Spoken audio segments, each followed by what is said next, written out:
Hello students, welcome to the online classes organized by the RRB Convent School. My name is Pragati Dwivedi and I am here to take your English classes. Our today's topic is The Quarrel. It's a poem from our English book named Honeysuckle. This is the poem of class 6th, The Quarrel. What does the quarrel mean? A quarrel is a verbal conflict. Verbal conflict means एक मुंह ज़बानी लड़ाई होती है, उसे हम क्या कहते हैं? क्वेरल कहते हैं. It is common for brothers and sisters to quarrel. ये एक बहुत कॉमन सी बात है कि भाई बहनों में लड़ाई अक्सर होती रहती है. Although sometimes they may not even be able to say why they quarrel. Most of the time क्या होता है कि उन्हें खुद भी नहीं पता होता कि वो किस वजह से लड़ाई कर रहे हैं. Even people when ask them why you are fighting they don't even have the valid reasons to tell why and this quarrel happened. But how long do such quarrels last? लेकिन कितने दिन तक ये quarrels चलती हैं? How do they end? और ये कैसे खत्म होती हैं? So this is the poem written by Eleanor Farjeon. This is the poet name who has written the poem The Quarrel. In this poem, the poet had talked about the fight between the author and the brother of the author. मतलब इस जो poem है इसमें poet ने अपने और अपने भाई के बीच में जो लड़ाई हुई है उसके बारे में बात किया है और he had explained that how the quarrel last. ये लड़ाई खत्म कैसे हुई. I quarreled with my brother. I don't know what about. One thing led to another, and somehow we fell out. The start of it was slight. The end of it was strong. He said he was right. I knew he was wrong. Here, slight means less intense, means बहुत छोटी सी बात या मामूली सी बात. So, I quarreled with my brother. Poet says कि मेरे भाई से लड़ाई हो गई. I don't know what about. लेकिन मुझे नहीं पता कि किस वजह से लड़ाई हुई थी क्योंकि ये काफी टाइम पुरानी बात हो गई तो पोएट को याद नहीं है कि लड़ाई किस वजह से हुई थी. But he is telling an incident कि एक बार क्या हुआ कि उनके भाई से लड़ाई हो गई. He is not remembering the proper reason why he had fight.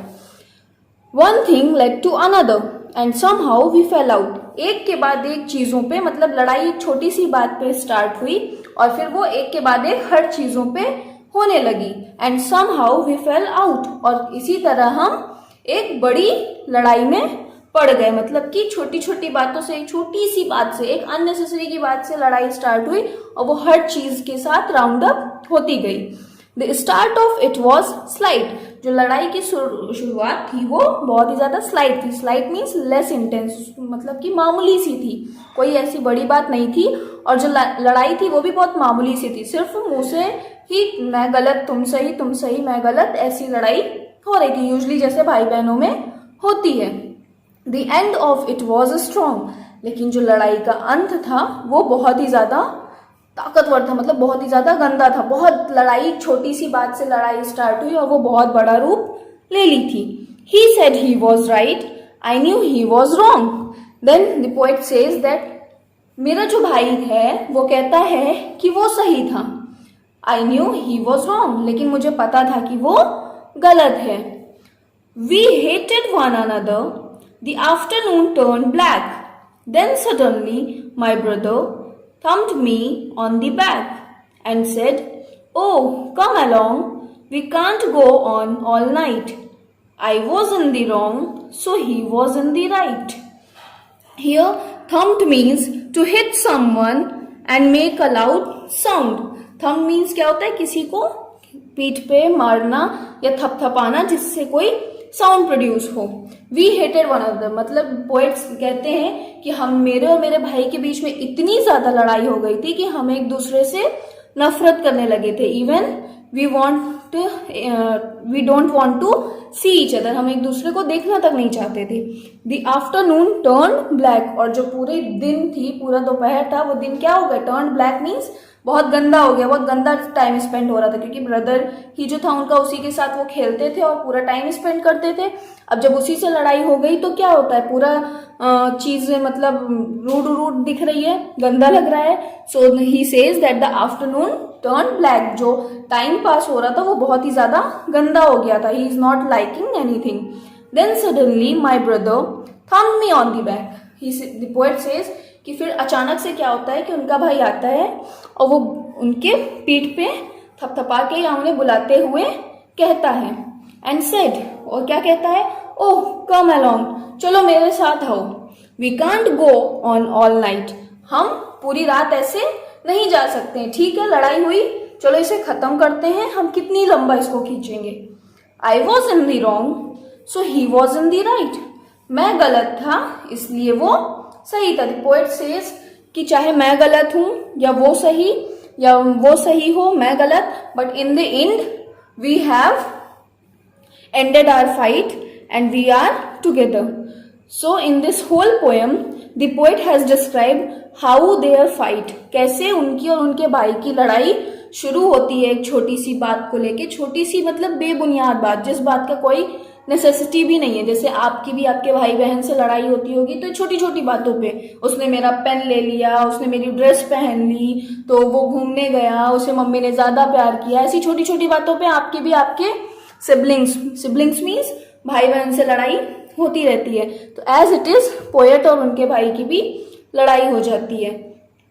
और जो लड़ाई होती है वो क्या होता है, स्टार्ट बहुत छोटी सी बात पे होती है, बट होते होते फिर हर चीज में लड़ाई होने लगती है. एक के बाद एक चीजें एक्सपैंड करने लगती हैं, लड़ाई बढ़ती जाती है और बढ़ते बढ़ते वो एक बड़ा रूप ले लेती है. मींस एक बिग फाइट में चेंज हो जाती है. छोटी सी बात से स्टार्ट हुई लड़ाई एक बहुत बड़ी लड़ाई हो जाती है. ये हो जाता है आज के बाद मैं तुम्हें देखूंगा नहीं, मैं तुम्हारे पास नहीं आऊंगा, मैं तुमसे कभी बात नहीं करूंगा. और ब्रदर सिस्टर में जो लड़ाई होती है, आप सबके ब्रदर सिस्टर होंगे और आप लोगों में लड़ाई होती होगी, तो आपको एक्सपीरियंस होगा कि आप लोगों की लड़ाई कैसी होती है. ऐसा लगेगा कि आप दोनों एक दूसरे के क्या हो, एनिमी हो गए हो, कभी बात नहीं करोगे, कभी सामने नहीं आओगे, कभी एक दूसरे की शक्ल भी नहीं देखोगे. बट इतनी भयानक लड़ाई सोचिए कैसे एंड होती है. थोड़े टाइम में आपको भी बैड फील होता है और आपके ब्रदर या सिस्टर को भी बैड फील होता है. क्यों? क्योंकि पूरा टाइम आप उन्हीं के साथ स्पेंड करते हो, पूरा टाइम उन्हीं के साथ खेलना, खाना, घर में जितने भी देर रहना, अपनी सारी बातें शेयर करना, सब कुछ करते हो. और लड़ाई के बाद ये क्या सारी चीजें क्या हो जाती हैं, नहीं हो पाती हैं, चीजें एकदम क्वाइट हो जाती हैं. सो ये ज्यादा देर तक लड़ाई जो है वो कंटिन्यू नहीं हो पाती है. जो क्वेरल है वो भाई बहन के बीच में, सिबलिंग्स के बीच में, वो कितनी भी कोशिश कर लें उसे लंबा खींचने की, बट वो ज्यादा देर तक कंटिन्यू नहीं होती है. और एक सिंपल से हाय हेलो से या फिर से वापस से आप लोग आके एक दूसरे से बात करने लग जाते हो. क्योंकि किसी भी लड़ाई में क्या होता है कि जहां प्यार होता है वहां लड़ाई होती है. तो यहाँ पे जो लड़ाई है वो दो सिबलिंग्स के बीच की लड़ाई है, भाई बहनों के बीच की लड़ाई है. और भाई बहन की बीच की लड़ाई हमेशा ऐसी ही होती है, छोटी सी बात पे स्टार्ट होती है, बहुत बड़ी हो जाती है और फिर अचानक से खत्म हो जाती है. यू डोंट इवन नो कि लड़ाई किस चीज पे स्टार्ट हुई और किस तरह से एंड हो गई, कैसे आप दोनों लोग बात करने लगे. So in the same way poet और पोएट के भाई की भी लड़ाई हुई. उन दोनों में की जो छोटी सी बात से लड़ाई स्टार्ट हुई वो बहुत ज्यादा बड़ी हो गई, बहुत ज्यादा बिग क्वेरल फाइट हो गई. और फिर क्या होता है, दोनों को बैड फील होने लगा, उनके जो डे पास होते थे वो अच्छे पास नहीं हो रहे थे. देन पोएट का भाई आता है और थम्ड मीन्स अपने ब्रदर मीन्स पोएट को हिट करता है बैक पे और कहता है, ओह कम अलोंग, चलो मेरे साथ आओ. आखिर हम लोग ऐसे कितने टाइम तक रहेंगे, हम लोग पूरी रात ऐसे गुजार नहीं सकते हैं. और फिर वो दोनों ही डिसाइड करते हैं कि कौन गलत था कौन सही था, इससे मतलब नहीं है, हम लोग चलो वापस से एक हो जाते हैं. So this was the explanation of the story the quarrel. Sorry, it's not a story, it's a short melodious poem between the siblings के बीच की एक पोयम है. इमोशंस है एटलीस्ट आई कैन से, कि कैसे सिबलिंग्स के बीच में लड़ाई होती है और उस लड़ाई में भी कितना प्यार होता है कि वो लड़ाई ज्यादा देर तक कंटिन्यू नहीं हो पाती है. So I hope that you have understood this poem and I will recommend you not to fight with your siblings. अपने भाई बहनों के साथ आपको कभी भी लड़ाई नहीं करनी चाहिए और अगर किसी छोटी सी बात पे इशू हो भी जाता है तो ट्राई करिए कि आप उसे ज़्यादा लंबा ना खींचें, उसे वहीं पे ख़त्म कर दीजिए। अगर एक बात पे इशू हुआ है तो उसी बात पे उसे ख़त्म कर दीजिए। हर नेक्स्ट बात पे लेके जाएंगे तो एक बिग फाइट में चेंज हो जाएगी। That will not be good. So thank you all of you. I am stopping here only. We'll meet in our next class. Till then, stay home and stay safe.